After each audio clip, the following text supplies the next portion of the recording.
Hello student, मैं आपकी हिंदी शिक्षिका संजू उपाध्याय। आज हम कक्षा 8 हिंदी व्याकरण के अंतर्गत भाषा और बोली पर चर्चा करेंगे। पिछले टर्म में हमने आपको भाषा पर कुछ नोट्स भेजे थे, उसी के बारे में हम आज यहाँ चर्चा करेंगे। बच्चों, जैसा आप सबको विदित है कि जब पृथ्वी पर मानव की उत्पत्ति हुई तो मानव अपनी आवश्यकताओं को दूसरों से बताने के लिए या दूसरे के विचारों भावों को जानने के लिए सांकेतिक भाषा का प्रयोग करता था। परंतु जैसे जैसे मानव का दिमाग विकसित हुआ, उसने अपने विचारों के आदान प्रदान के लिए या दूसरे के भाव विचारों को जानने के लिए एक माध्यम बनाया, अर्थात एक साधन अपनाया। उसी साधन को हम भाषा कहते हैं। बच्चों, आप सब जानते हो पृथ्वी पर रहने वाला प्रत्येक प्राणी अपने सुख दुख को बताने के लिए किसी न किसी माध्यम को अपनाता है, अर्थात किसी न किसी को अपना साधन बनाता है। चाहे उसे अपने मुख से बोलकर, चाहे लिखकर दूसरे तक पहुंचाता है और दूसरे के विचारों को ग्रहण करता है। तो हम कह सकते हैं कि भाषा वह साधन है जिसके द्वारा मनुष्य अपने भावों या विचारों का आदान प्रदान लिखकर, बोलकर, पढ़कर या सुनकर करता है। वही भाषा कहलाता है। बच्चों, भाषा का हमारे जीवन में अमूल्य स्थान है, अर्थात एक थॉट के रूप में हम कह सकते हैं कि जो स्थान हमारी शरीर में हमारी सांसों का है, जीवन में वही स्थान भाषा का है। जैसे सांस के बिना हमारा शरीर जो है निर्जीव है, उसी प्रकार भाषा के बिना हम निर्जीव हैं, हमारा कोई अस्तित्व ही नहीं है। तो भाषा की परिभाषा हम इस प्रकार दे सकते हैं कि भाषा वह साधन है जिसके द्वारा मनुष्य अपने भावों एवं विचारों का आदान प्रदान लिखकर, बोलकर, पढ़कर या सुनकर करता है। उसे भाषा कहते हैं।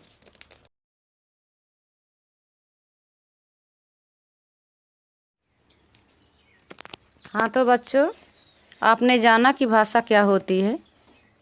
अर्थात भाषा वह साधन है जिसके माध्यम से मनुष्य अपने भावों का आदान प्रदान लिखकर, बोलकर, पढ़कर, सुनकर करता है। उसके बाद हम चलते हैं भाषा के रूप पर, अर्थात भाषा के कितने भेद हैं। तो मुख्य रूप से भाषा के दो रूप होते हैं, मौखिक भाषा, लिखित भाषा। तो बेटा, मौखिक भाषा सबसे पहले हम जानेंगे कि मौखिक भाषा क्या है। मौखिक भाषा से तात्पर्य है कि वह भाषा जो हम बोलकर, पढ़कर दूसरे तक पहुंचाते हैं, अर्थात मुंह से बोले जाने वाली भाषा को हम मौखिक भाषा कहते हैं। इसी प्रकार हमारी दूसरी भाषा लिखित भाषा है। लिखित भाषा के अंतर्गत हम अपने मन के विचारों को लिखकर दूसरे तक पहुंचाते हैं।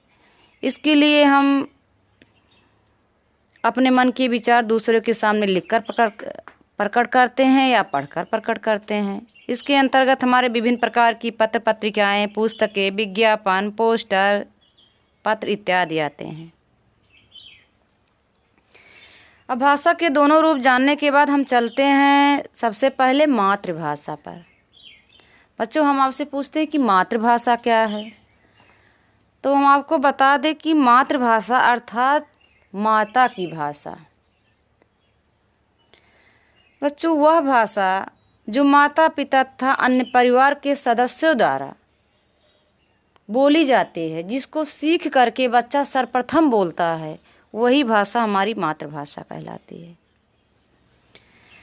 अब मातृभाषा के बाद हम चलते हैं प्रादेशिक भाषा पर।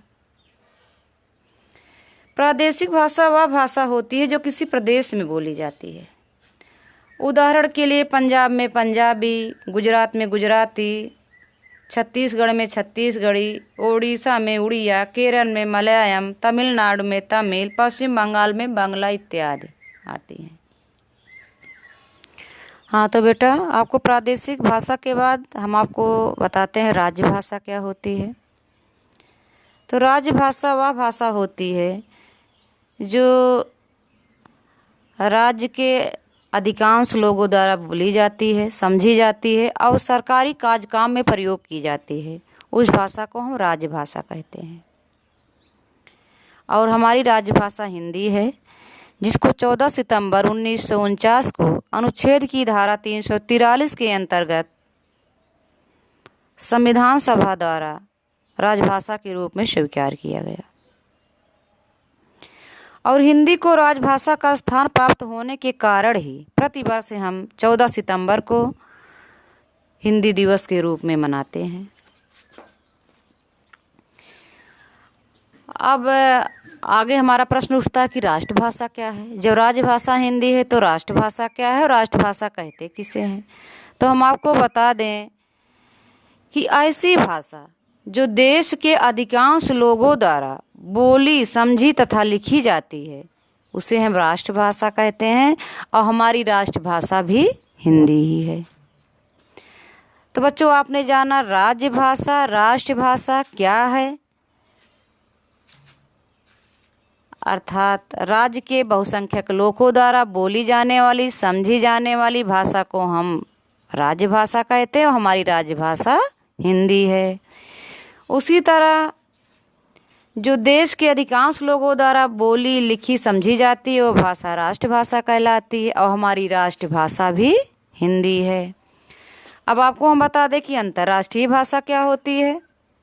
तो बच्चों, जो भाषा विश्व के अधिकांश देशों में बोली जाती है वो भाषा अंतर्राष्ट्रीय भाषा कहलाती है। उदाहरण के लिए अंग्रेजी, उर्दू, हिंदी आदि ये हमारी अंतर्राष्ट्रीय भाषाएं हैं। ये विश्व के अधिकांश देशों में बोली जाती, इनका प्रयोग किया जाता है, सर्वाधिक रूप से प्रयोग किया जाता है। तो आपने मातृभाषा, राज्यभाषा, राष्ट्रभाषा और अंतर्राष्ट्रीय भाषा द्वारा जाना।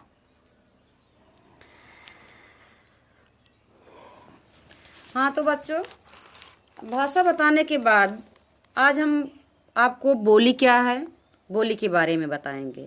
तो बच्चों, भाषा बोली का ही अल्प विकसित रूप है, अर्थात भाषा का ही छोटा रूप बोली है और बोली भाषा का क्षेत्रीय रूप है। भाषा और बोली में मुख्य अंतर यह है कि बोली में साहित्य रचना आसान नहीं होती, जबकि किसी भाषा में रचना करना सहज एवं सरल होता है। बोली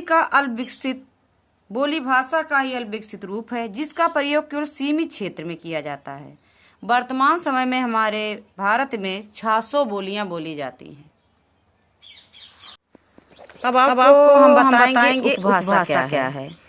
बोली की तुलना में उपभाषा का कुछ बड़े क्षेत्र पर प्रयोग किया जाता है और उपभाषा में किसी भी साहित्य की रचना करना भी आसान होता है।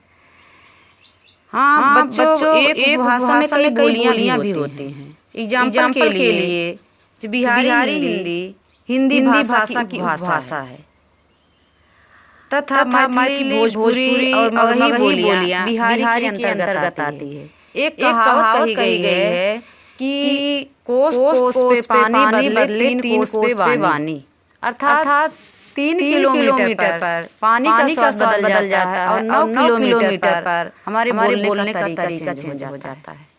तो बोलने का तरीका चेंज होता है, उसी को हम बोली का रूप देते हैं।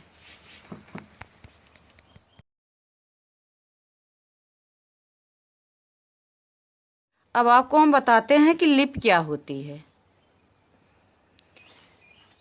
तो बच्चों, मौखिक भाषा को अस्थायी रूप देने की जब हमें आवश्यकता पड़ी, ज़रूरत पड़ी, तो कुछ हमने चिन्हों को निर्धारित किया।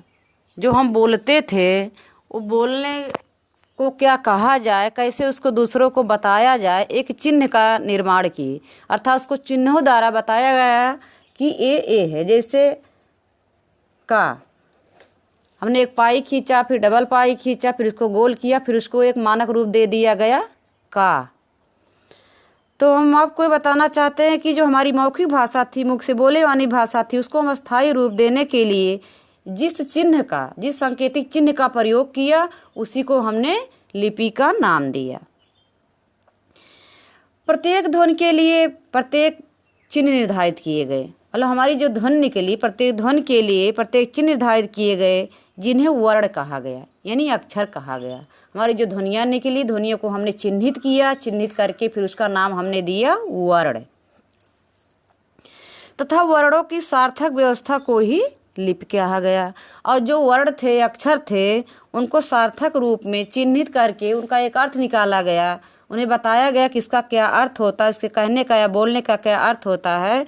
उसी को हम वर्ण का नाम दिए और उसकी सार्थक व्यवस्था को ही हम लिपि कहे।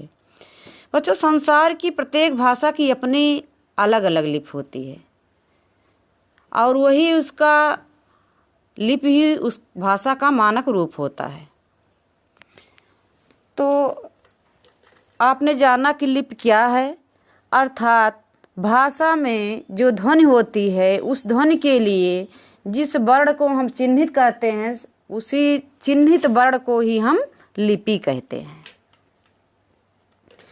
प्रत्येक भाषा की अलग अलग लिपि होती है। आगे हम आपको कुछ लिपि के उदाहरण देने जा रहे हैं, जैसे हिंदी, संस्कृत, मराठी, नेपाली की देवनागरी लिपि, पंजाबी की गुरमुखी लिपि, कश्मीरी की कश्मीरी लिपि, असमिया की असमी, उड़िया की उड़िया, उर्दू, अरबी, फारसी की फारसी, अंग्रेजी, फ्रेंच, पोलिश, स्पेनिश, जर्मनी, रूसी, बुल्गेरियन की रूसी लिपि होती है। अर्थात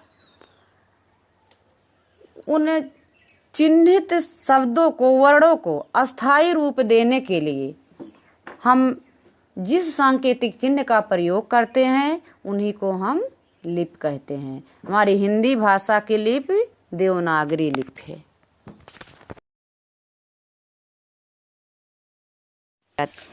अब आगे हम आपको लिपि बताने के बाद ले चलते हैं साहित्य की तरफ। अब आप कहोगे साहित्य क्या होता है? तो बच्चों, जब मनुष्य ने लिखना सीख लिया, अर्थात उसके यहाँ लिपि का आविष्कार हो गया, उसकी मौखिक बोली हुई जो भाषा थी उसका एक मानक रूप बन गया, उसको चिन्हित किया जाने लगा, तो उस चिन्हित रूप को अपनी भाषा में वो संजोने लगा, अर्थात इकट्ठा करने लगा अपनी बात को, अपनी बोली को या अपने भावों को, जो उसके अंदर के भाव होते थे उसको लिपिबद्ध करने लगा। और जब मनुष्य अपने भाव को लिपिबद्ध करके रखने लगा तो उसका एक कोश तैयार हुआ, वही संचित कोश ही साहित्य कहलाया। तो बेटा, साहित्य का डिफिनेशन ये होगा कि किसी भी भाषा के संचित कोश को साहित्य कहते हैं।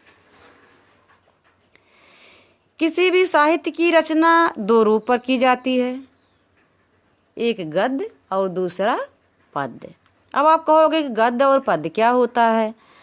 तो बेटा, जिस रचना में लय, तुक, विराम, प्रवाह आदि का ध्यान नहीं रखा जाता है, वो हमारी रचना गद्य कहलाती है। बेटा, गद्य के अंतर्गत हमारे उपन्यास हो गए, कहानी हो गए, नाटक हो गए, जीवनी हुई किसी महापुरुष की, आलोचना हो गई आदि आते हैं। हम आपको बता दें, उदाहरण के लिए इसे आप प्रेमचंद की कहानी ईदगाह पढ़े, शैलेश मटियानी की कहानी चौथी मुट्ठी पढ़े, उपेंद्र नाथ की आदि कहानियाँ आपने पढ़ा, ये सबको हम गद्य का रूप देते हैं। अब आप कहोगे पद्य क्या होता है? तो बेटा, जिस रचना में लय, तुक, विराम, गति, यति, प्रवाह आदि का ध्यान रखा जाता है, अर्थात जो रचना छंद के बंधन से युक्त होती है, उसी रचना को हम पद्य का या काव्य का रूप देते हैं। पद्य साहित्य के अंतर्गत हमारे दोहे, जिसे कबीरदास का दोहा पढ़ते हो, चौपाइयाँ, रामायण की चौपाइयाँ हो गई, छंद हो गए, गीत हो गए, कविता हुई, आपको हम प्रार्थना हुई। पद्य का एक उदाहरण बता रहे हैं, जो सुमन द्वारा जो है गाई गई है कि तेरा मेरा में बट बैठे हम सारे भारतवासी, दिशाहीन हम सभी हुए क्या योगी क्या सन्यासी। ऐसा हो उपचार जो लौटे लुटी देश की आभासी, सत्यमेव जयते के संग संग बने सुमन हम मृदुभाषी। है कमल आसनी गागा तुझे रिझाएं हम, निस दिन तेरे अभिनंदन हित अपना ध्यान लगाएं हम। अब यहीं पर हम पद्य का उदाहरण समाप्त करते हैं। आशा करते हैं कि आपको गद्य एवं पद्य का अंतर समझ में आ गया होगा। अब भाषा और बोली का आपका यहीं पर चैप्टर कंप्लीट हुआ। आशा करते हैं कि भाषा, ये लिपि एवं साहित्य आपकी समझ में आ गया होगा। आगे आपको हम एक्सरसाइज में कुछ क्वेश्चन देने जा रहे हैं। उस क्वेश्चन के आंसर को अपनी नोटबुक में लिख लेना।